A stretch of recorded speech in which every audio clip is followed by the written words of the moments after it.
Hi welcome back to സാ kitchen. ഇന്ന് ഞാൻ വന്നിരിക്കുന്നത് വെയിറ്റ് ലോസൊക്കെ ആഗ്രഹിക്കുന്നവർക്കുള്ള ഒരു ഹെൽത്തി ആയിട്ടുള്ള ഒരു ബ്രേക്ക്ഫാസ്റ്റ് റെസിപ്പി ആയിട്ടാണ്. അപ്പോൾ എല്ലാവരും വീഡിയോ ഒന്ന് കണ്ടിട്ട് ഒന്ന് ലൈക്ക് ചെയ്തേക്കണേ. പിന്നെ എൻ്റെ ചാനൽ സബ്സ്ക്രൈബ് ചെയ്യാത്തവരുണ്ടെങ്കിൽ ഒന്ന് സബ്സ്ക്രൈബ് ചെയ്ത് സപ്പോർട്ടും ചെയ്തേക്കണേ. ഇന്ന് നമുക്ക് വീഡിയോയിലേക്ക് പോകാം. ആദ്യം തന്നെ നമുക്ക് ഓട്സ് ഒന്ന് റോസ്റ്റ് ചെയ്തെടുക്കാം. അതിന് വേണ്ടിയിട്ടൊരു പാനിലേക്ക് 3 ടേബിൾ സ്പൂൺ ഓട്സ് ഇട്ട് കൊടുക്കുന്നുണ്ട്. തീ ഒന്ന് ലോ ഫ്ലെയിമിൽ വെച്ച് കൊടുത്തിട്ട് നമുക്കിതൊന്ന് റോസ്റ്റ് ചെയ്തെടുക്കാം.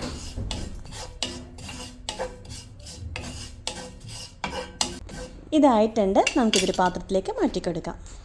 ഇനി ഞാനിവിടെ ഒരു 15ഓളം ബദാം ഒന്ന് വെള്ളത്തിലിട്ട് കുതിർത്തി എടുത്തിട്ടുണ്ട്. അതിൻ്റെ തൊലി ഒന്ന് കളഞ്ഞിട്ടെടുക്കാം. ബദാമിൻ്റെ തൊലിയൊക്കെ കളഞ്ഞെടുത്തിട്ടുണ്ട്. ഇതൊരു മിക്സിയുടെ ജാറിലേക്ക് ഇട്ട് കൊടുക്കാം. എന്നിട്ട് ഇതിലേക്ക് 1 കപ്പ് വെള്ളവും കൂടി ഒഴിച്ചു കൊടുക്കാം. എന്നിട്ട് ഇത് നമുക്ക് നല്ലോണം ഒന്ന് അരച്ചെടുക്കാം.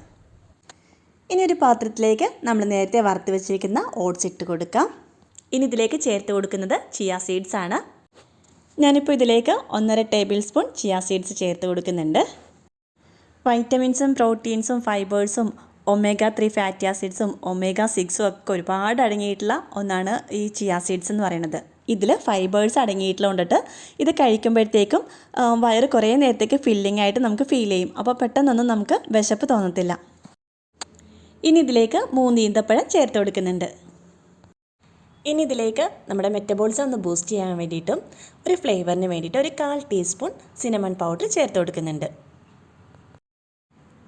ഇനി നമ്മൾ നേരത്തെ തയ്യാറാക്കി വെച്ചിരിക്കുന്ന ബദാം മിൽക്കും കൂടി ഇതിലേക്ക് ഒഴിച്ചു കൊടുക്കാം. എന്നിട്ട് എല്ലാം കൂടി നല്ലവണ്ണം മിക്സ് ചെയ്ത് കൊടുക്കാം.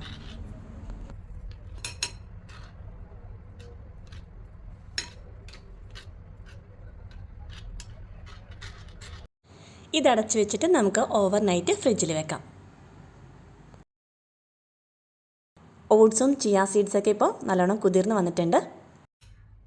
ഓട്സൊക്കെ കഴിക്കുമ്പോഴത്തേക്കും ഗ്യാസ് പ്രോബ്ലംസ് അല്ലെങ്കിൽ ഇൻഡൈജഷനൊക്കെ ഉണ്ടെങ്കിൽ അത് മാറാൻ വേണ്ടിയിട്ട് നമ്മൾ ഓട്സ് ഇതേപോലെ ഒന്ന് സോക്ക് ചെയ്തിട്ട് കഴിക്കുന്നതാണ് നല്ലത്.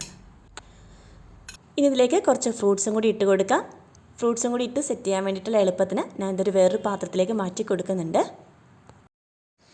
ഇനി ഇതിലേക്ക് കുറച്ച് ഫ്രൂട്ട്സ് ചേർത്ത് കൊടുക്കുന്നുണ്ട്. ഞാനിതിലേക്ക് കുറച്ച് മാങ്ങ ഇതേപോലെ ഒന്ന് ചെറുതാക്കി ഒന്ന് കട്ട് ചെയ്തത് ഇതിലേക്ക് ചേർത്ത് കൊടുക്കുന്നുണ്ട്. പിന്നെ കുറച്ച് സ്ട്രോബെറി, കുറച്ച് കിവിയും പിന്നെ കുറച്ച് ആപ്പിളും കൂടി ചെറുതാക്കി ഇതേപോലെ ഒന്ന് കട്ട് ചെയ്തത് ഇട്ട് കൊടുക്കുന്നുണ്ട്. ഇപ്പോൾ ഈ ഫ്രൂട്ട്സ് തന്നെ വേണമെന്നില്ല, നിങ്ങളുടെ കയ്യിൽ ഉള്ള ഫ്രൂട്ട്സ് ഏതാണെന്ന് വെച്ചാൽ അത് ഇട്ട് കൊടുക്കാവുന്നതാണ്. എന്നിട്ടെല്ലാം കൂടി നമുക്ക് നല്ലോണം ഒന്ന് മിക്സ് ചെയ്ത് കൊടുക്കാം. അപ്പോൾ നമ്മുടെ ഹെൽത്തി ആയിട്ടുള്ള ഓട്സ് ചിയ പുഡിങ് ഇവിടെ റെഡി ആയിട്ടുണ്ട്. വെയിറ്റ് ലോസൊക്കെ ആഗ്രഹിക്കുന്നവർക്ക് ഇതുപോലൊരു പുഡിങ് തയ്യാറാക്കിയിട്ട് രാവിലെ ബ്രേക്ക്ഫാസ്റ്റായിട്ട് കഴിക്കാവുന്നതാണ്. വെയിറ്റ് ലോസ് ജേണിയിലുള്ളവർ ഭൂരിഭാഗവും കഴിക്കുന്ന ഒന്നാണ് ഓട്സ് അല്ലേ. അപ്പോൾ അതിൻ്റെ കൂട്ടത്തിൽ കുറച്ച് ചിയ സീഡും ഇതേപോലെ കുറച്ച് ഫ്രൂട്ട്സൊക്കെ ഇട്ട് കഴിക്കുവാണെങ്കിൽ കുറച്ചുകൂടി ബെറ്റർ ആയിരിക്കും. അപ്പോൾ വീഡിയോ എല്ലാവർക്കും ഇഷ്ടമായെങ്കിൽ ഒന്ന് ലൈക്ക് ചെയ്തേക്കണേ. പിന്നെ നിങ്ങളുടെ അഭിപ്രായങ്ങൾ കമൻസിലൂടെ ഒന്ന് അറിയിച്ചേക്കണേ. എന്നാൽ ഇനി അടുത്തൊരു വീഡിയോ ആയിട്ട് വരാം. Till then bye.